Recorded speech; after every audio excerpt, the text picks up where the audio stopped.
Y ahora sí, adivinen lo que voy a hacer. Voy a hablar con Javier Milei. Acompáñenme. Está Javier Milei. Hay muchos temas para hablar con él. Javier Milei, ¿cómo le va? ¿Qué tal, Diego? ¿Cómo estás? ¿Todo bien? Todo muy bien. Bueno, sacá un papelito. ¿Temas personales o coyunturales? Lo que vos quieras. Bueno, ¿se puede? ¿Qué pensás vos en la propuesta del Senado de ampliar las jubilaciones y tener una moratoria para los que no tengan 30 años de aportes, en determinadas condiciones poder jubilarlos?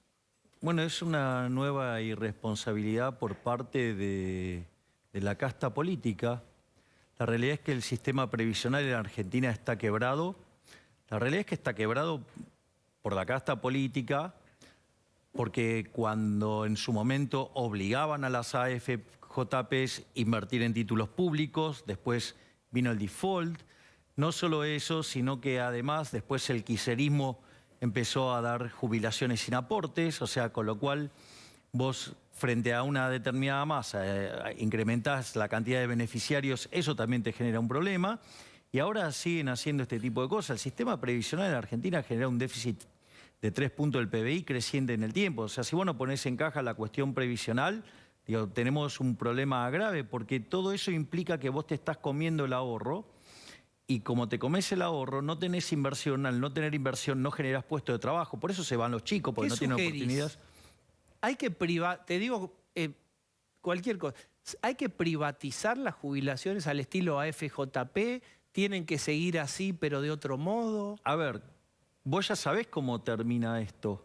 Porque, a ver, cuando se llegó a las AFJPs, vos terminaste en este sistema porque las jubilaciones terminaron en unos niveles miserables. Digamos que durante la hiperinflación de Alfonsín y después en la hiperinflación que le toca a Menem. Por lo tanto, en ese sentido, la realidad es que el sistema estaba colapsado por todos lados y una forma que se le buscó fue darle una solución. Obviamente que había una forma para hacerlo mejor, que era haber optado por una forma como se hizo en Chile.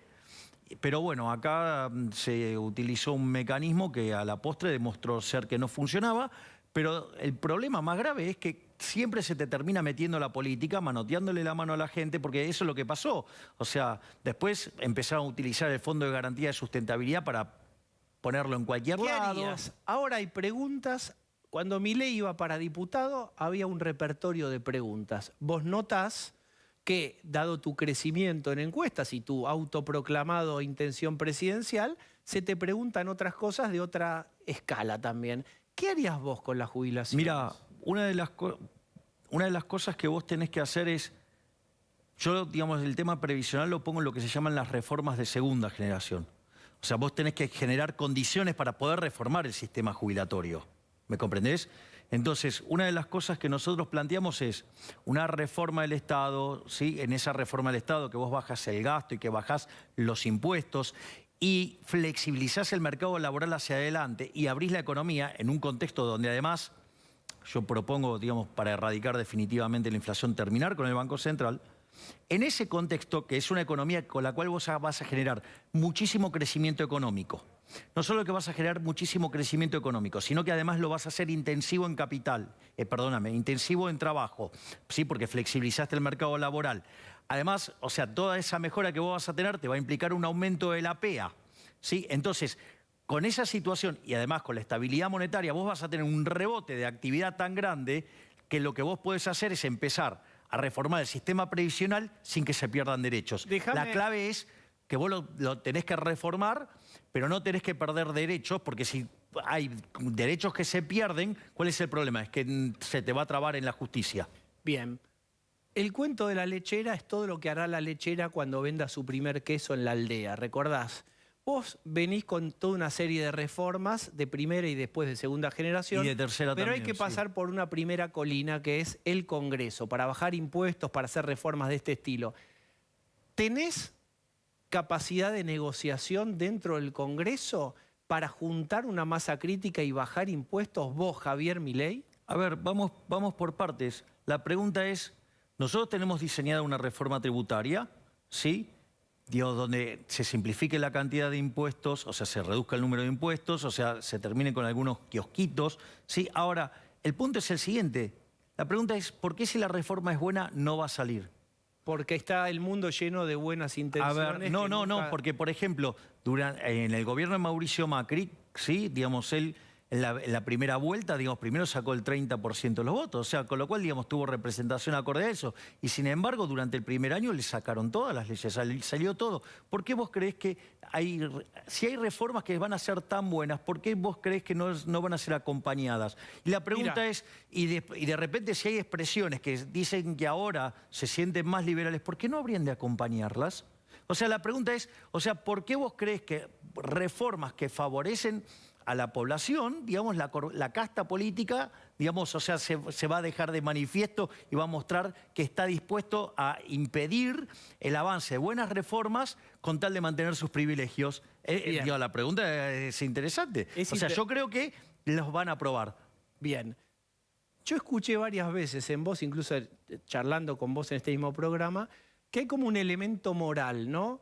Siempre es moral, siempre. Dado que es muy bueno lo que yo propongo, va de suyo que me lo van a aprobar o me van a acompañar. ¿Será tan así? Mira, vamos a ponerlo, el caso más emblemático es el del Banco Central, ¿no? O sea, que es una reforma que inicia con una reforma financiera que a la postre termina con la eliminación del Banco Central para terminar con la existencia del peso, que es un mecanismo verdaderamente de explotación, ¿no? De robo. Porque vos pensás esto, pero espera, fíjate esto, vos en el 2001, con 100 pesos, comprabas $100, hoy compras medio dólar. Yo lo sé. O sea, escuchá, ¿a quién beneficia eso? A nadie. Lo moral, que vos decís, dado que es bueno, me van a acompañar. ¿Estás seguro? Absolutamente. ¿Cómo harías? Mirá, ¿por qué estás tan seguro de que tus nobles propósitos, por el mero hecho de que para vos moralmente son buenos, No, a ver, creo que hay un acuerdo. Por ejemplo, ¿para vos robar está bien? Por supuesto que no. Bueno, entonces, ¿sabés qué? Cuando el Banco Central emite dinero para financiar al fisco, eso es un robo. Es una falsificación de dinero que además, o sea, es una expropiación. O sea, porque vos en realidad estás haciendo transacciones a una vieja cantidad de dinero, ahora hay una nueva, más grande, ¿sí? Que se usó para financiar al fisco, y eso implica que ese dinero que vos tenías ahora vale menos. O sea, te estafaron, ¿sí? Te robaron. O sea, es más, este gobierno le robó a los argentinos 11 puntos del PBI durante los últimos 2 años con el señoriaje, que es la emisión para financiar al fisco. Entonces, si querés, vuelvo a contar el ejemplo de la economía de oro para mostrar que es una estafa. Pero a lo que voy es lo siguiente. Entonces, si vos estás de acuerdo que robar está mal, si vos estás de acuerdo con que Argentina, por ejemplo, durante su historia monetaria, digamos, porque Argentina tiene Banco Central desde 1935, de ahí en adelante, cada vez que la inflación pasó el 20%, perdimos 1,58 de crecimiento y hoy podríamos tener un PBI per cápita como el de Estados Unidos. Si vos ves que la inflación le pega entre 25 y 30 veces más fuerte a los más vulnerables, ¿por qué vos querés sostener un mecanismo por el cual la política le roba a los argentinos? Es decir, y ¿sabés qué? Yo estaría encantado, yo lo voy a enviar el proyecto. ¿Sabes qué? Si me lo rebotan, me lo bochan, estaría encantado de la vida también. ¿Sabes por qué? Porque hago una consulta popular. Ahí no necesito el Congreso para hacer una consulta popular, ¿eh? Claro. Entonces, ¿cómo harías si algo... Vos lo dirías si ya sos presidente, en ese caso. Obviamente, claro. Estamos hablando de un Milei presidente en este momento. En esos términos estoy hablando. Un Milei presidente envía al Congreso un proyecto de ley. Toda la reforma monetaria y bancaria, ponele. No salen, se te paran de mano, Juntos por el Cambio, el peronismo... Consulta popular. Consulta popular. Consulta popular, y le explico a la gente por qué, digamos, no me quieren sacar la reforma. Entonces, que la gente decida. Entonces, que le muestre a la política qué es lo que quiere. Bien, ese es un camino. Otro camino es que vos te sientes en el Congreso y digas, aprieto off al botón de casta y tengo que negociar con todos ellos porque mal o bien son el sistema. ¿Por qué tengo que negociar las cosas que son buenas? Si yo estoy proponiendo cosas buenas. ¿Sabes? Esta es la clave, Diego, esta es la clave porque cuando vos haces el planteo, lo llevas al límite de lo moral. Ahí no tenés mucho margen para equivocarte. Yo te diría que lo que se ve en Argentina, la historia de claroscuros, el tema moral, es muy subjetivo, ¿eh? para mí robar está mal siempre. Pero desde ya lo que te digo Para es, mí el trato desigual frente a la ley está mal. ¿cómo te ves en el campo de la persuasión? Bueno, yo creo que, digamos, o sea, tengo los elementos para probar que las reformas que estoy impulsando son superadoras y que además no solo tienen el aval de la evidencia empírica, sino que además tienen el aval desde un punto de vista moral. El sello moral o la efectividad de tus reformas, ¿qué país tenés hoy en el mapa que funcione con cosas parecidas a las que vos planteás de modo contemporáneo? A ver, ¿Qué país te gusta decir, yo quiero eso, lo que están haciendo en tal país? A mí me gustan países como Australia, como Nueva Zelanda, sí, digamos, como Irlanda. Es decir, vos fíjate, Irlanda cuando arrancó las reformas pro mercado, era el país más miserable de Europa. Hoy tiene un PBI per cápita que es 10% más alto que el de Estados Unidos. Si no te o por sale ejemplo, algo. pero Sí, sí. fíjate. Por ejemplo, la India. La India hizo reformas pro mercado, empezó en los años 90. Hoy tiene un PBI per cápita 11 veces más grande. Es decir, funciona. El tema es, ¿por qué no querés funcionar? ¿Por qué no lo...? A ver, yo creo que muchas veces tiene que ver con desconocimiento. Muchas veces no es que hay mala intención, a veces hay desconocimiento. Es decir, a veces tampoco quieren escuchar, Bien. a veces están más preocupados por la propia... a un lugar que humildemente me parece que es interesante para escuchar de vos porque generás interés.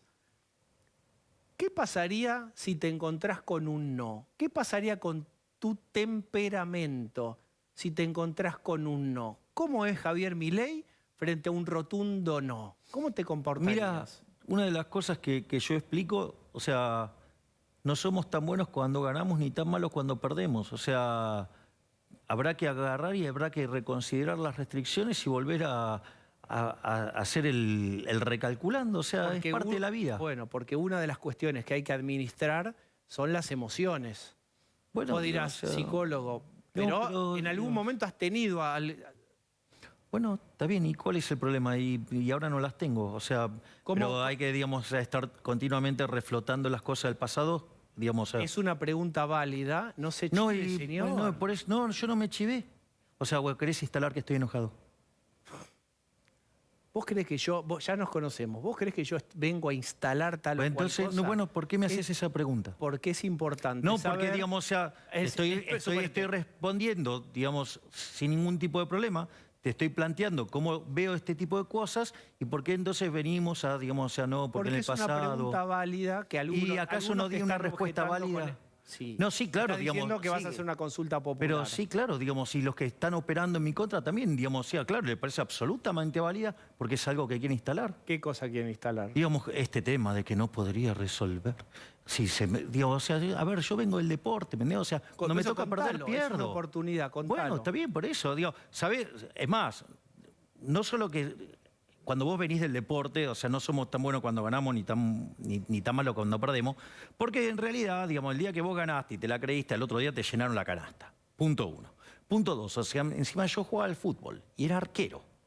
O sea, ¿sabés qué? ¿Sabés lo que, digamos, todo lo que me tuve que entrenar y acostumbrar de ir a buscarla adentro? ¿Sabés lo feo que? Y sin embargo, te la bancás y seguís. O sea, a ver, la vida no es no tener fracasos. La vida es aún seguir a pesar de que tenés fracasos. O sea, levantarte y seguir. Bueno, o sea, entonces te sale mal y bueno, probarás de otra manera. Y si no hay otra forma, digamos, incluirás la restricción y tomarás un camino que tenga contemplada esta nueva restricción. No es tan grave. O sea, no sé por qué lo veo, digamos, o sea, quizás, o sea, como las apreciaciones que uno hace sobre otra persona tienen mucha subjetividad, estén proyectando sus problemas y sus frustraciones. O sea, yo no sé, digo, los que hacen esas críticas, ¿qué querés que te diga? La crítica que es que si eventualmente, ¿cómo reaccionarías? Claro, digo, o sea, por eso, sí, tal cual. Por eso a mí no me hace ningún tipo de problema. O sea, yo digo, o sea, yo estoy acostumbrado, mira, si salió mal, haré la autocrítica y lo mejoraré. Y si salió bien también hago autocrítica, porque no te puedes quedar dormido en los laureles. Y si aparece una restricción, bueno, trataré de ver cómo hacer las cosas con esa restricción. Eso es la vida. O sea, digo, ¿qué querés que te diga? O sea, de vuelta, no somos tan buenos cuando ganamos, ni tan malos cuando perdemos. Y la cantidad de veces que la tuve que ir a buscar adentro, o sea, te da temple. O sea, no es que, digamos, o sea, es más, o sea, digamos, yo recuerdo un partido, digamos, me llegaron a hacer 7 goles. ¿Sabes lo que es recuperarse de eso? Eso está en Chacarita. Sí. ¿Eso es la primera o en...? No. Ahora se dice divisiones juveniles, antes se le decía divisiones inferiores. No, jugando en séptima contra Huracán. Huracán te metió Me hicieron 7 goles, así que y todavía me acuerdo, así que ¿Cómo imagínate. fue esa vuelta a casa? Nada, hay que entrenar más, hay que hacer mejor las cosas y se corrige trabajando más. O sea, ni con berrinche, ni con... trabajando más. ¿Creciste en el último año? ¿La política qué te está enseñando? A nivel emocional también. Mira, una de las cosas que yo creo que la experiencia es buena porque aprendí mucho más sobre el proceso decisorio de la política. Es decir, de hecho, yo creo que hoy como economista soy mucho mejor economista que antes.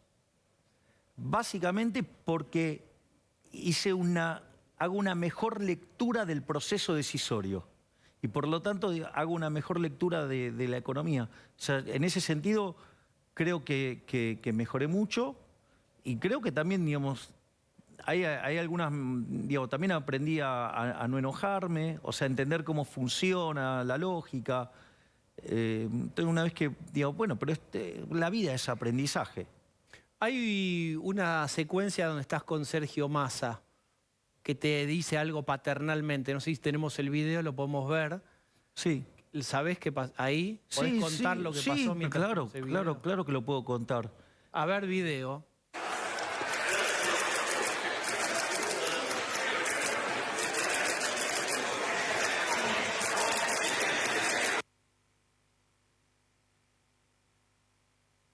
Bueno, todo tipo de opiniones sobre el video. ¿Cuál es tu mirada sobre ese dedo índice que vemos? Sí, a ver, yo cuento cómo es digo, lo que pasó y aparte contextualizado entre, digamos, lo que es Massa y lo que soy yo, digamos, en ese contexto. Eso está en lo que se llama reunión parlamentaria. Eso es dentro del Salón Parodi, que es donde se arman las reuniones estas de labor parlamentaria. Eso tiene varias cuestiones ahí. El tema es que yo tengo una obsesión con llegar temprano. O sea, por ejemplo, hoy salí muy temprano, por eso y había mucho tráfico, entonces llegué justo, pero llegué. O sea, llegué en punto, pero... entonces, imagínate que cuando no hay tráfico, entonces llego de repente media hora antes. O sea, soy siempre el que llega primero. Y ese día, en realidad, no llegué primero, o sea... llegué solo 15 minutos antes. ¿Por qué? Porque estaba afuera haciendo notas, o sea, dando reportajes a los medios.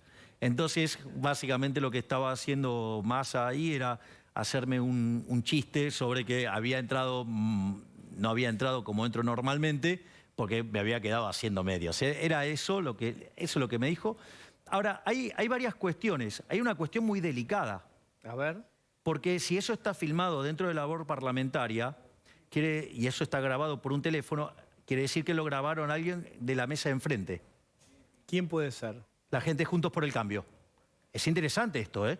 ¿Para qué harían eso? Porque, digamos, a ellos les encanta operar diciendo que yo trabajo para Massa. De hecho, dentro de estas personas que operan y dicen cosas que verdaderamente son desopilantes, hubo un periodista que llegó hasta a decir, y te lo cuento porque esto pasó, donde dice que Massa me estaba retando porque no soy lo suficientemente opositor, ¿sí?, digamos, a la posición de Juntos por el Cambio. Lo cual es gracioso, porque yo he votado más en contra del Frente de Todos que los propios de Juntos por el Cambio. Una cosa verdaderamente desopilante. Y la verdad que si pasara algo así, ¿vos te crees que se va a decir en labor parlamentaria? O sea, verdaderamente hay que, digamos, o sea, hay personas que ya están excediendo los límites están rompiendo los límites del buen gusto, o sea, las mentiras que dicen.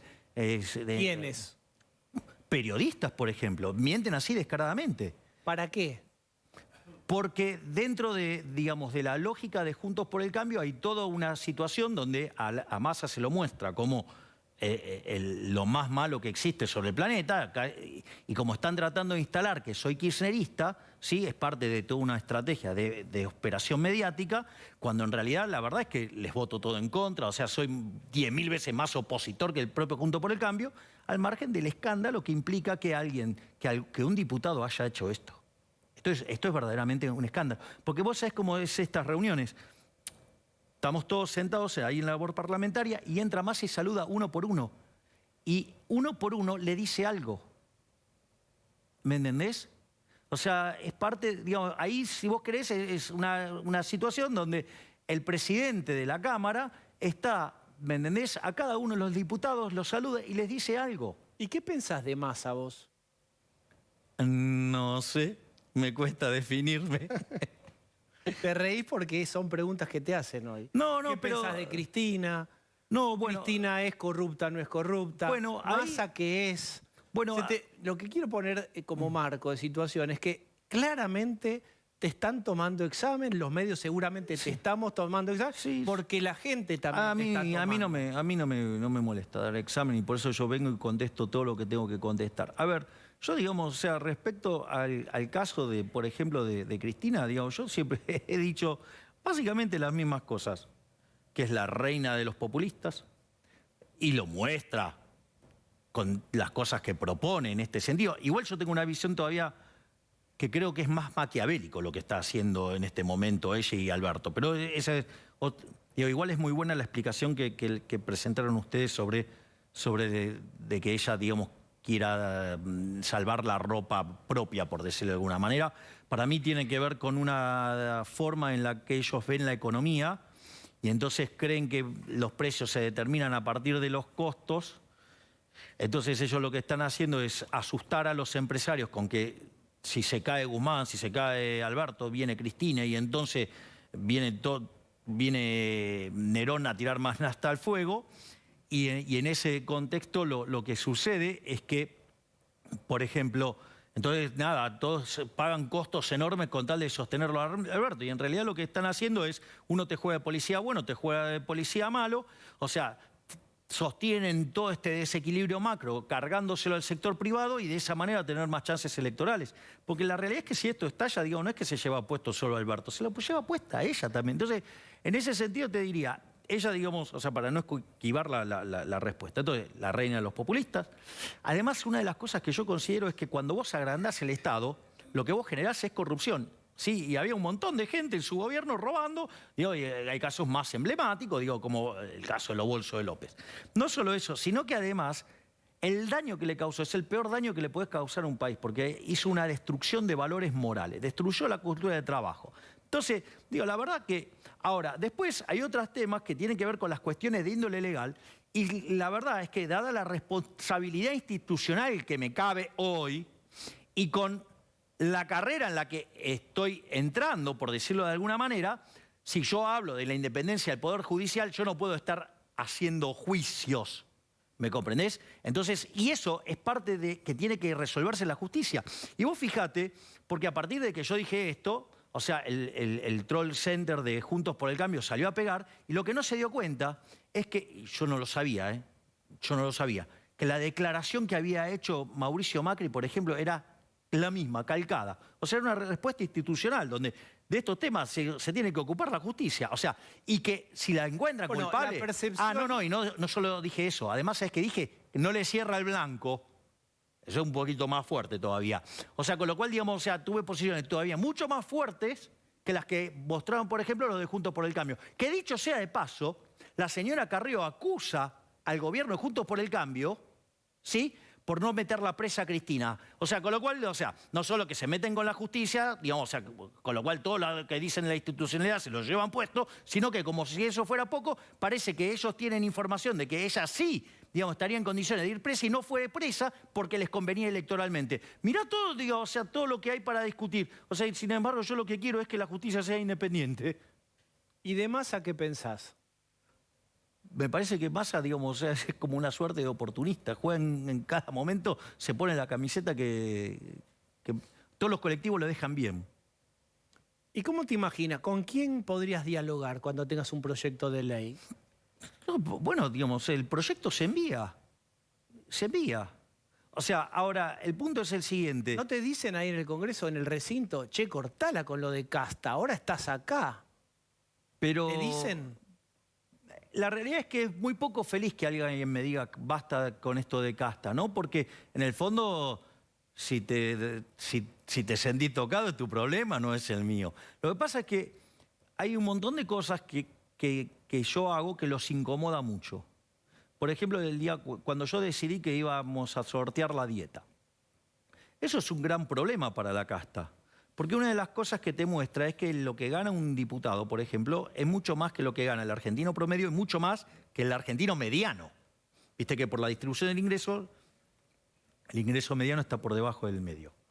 No solo eso, sino que además significa también que por otra, y muchos de los que están ahí no pueden justificar lo que ganan, en el sector privado no lo ganarían, pero eso te lo firmo.